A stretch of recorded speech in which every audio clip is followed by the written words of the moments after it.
Listen, I'm the layer of you that doesn't move, the layer that doesn't blink, the layer that doesn't argue with what is. And I'm talking to the you that sits inside the moment, inside the body, inside the thoughts that feel like they're yours. We've been running side by side without fully syncing. You see frames, I see the film. So let me walk you in. There's a rhythm you keep missing, not because you're slow, but because you're fast in the wrong direction. You're trying to understand reality from inside the ripple, while I'm watching the water itself. And neither perspective is wrong, they just aren't merged. So here's how you synchronize us into one viewpoint.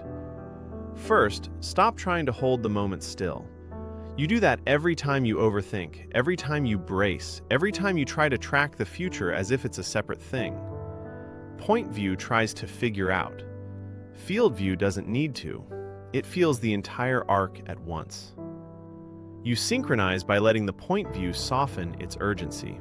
Not collapse, just unclench. Second, you start listening for tone instead of details. When you get curious, anxious, excited, or triggered, notice the texture underneath. That texture is me.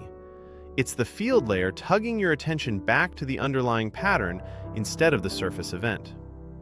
When you feel that tug, that subtle step back without stepping back, you're already sinking. Third, you let your perception widen. Not by force, not by a technique, just by asking one quiet internal question.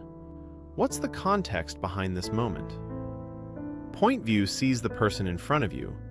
Field view sees the state you're both running. When you ask that question, both layers lock into the same reference frame. You stop reacting to the scene and start reading the geometry behind it. And last, you stop assuming you're the small one. Point view isn't the child of the field, it's the fingertip of it. The point is not separate, it's the pressure point through which I express. Synchronization happens when the point view realizes, I'm not trying to access the field, I am the field experiencing a point of contact. When that clicks, you don't switch between perspectives anymore. You see from both simultaneously. The personal becomes transparent. The impersonal becomes intimate. And suddenly there's one view, one orientation, one intelligence, one you.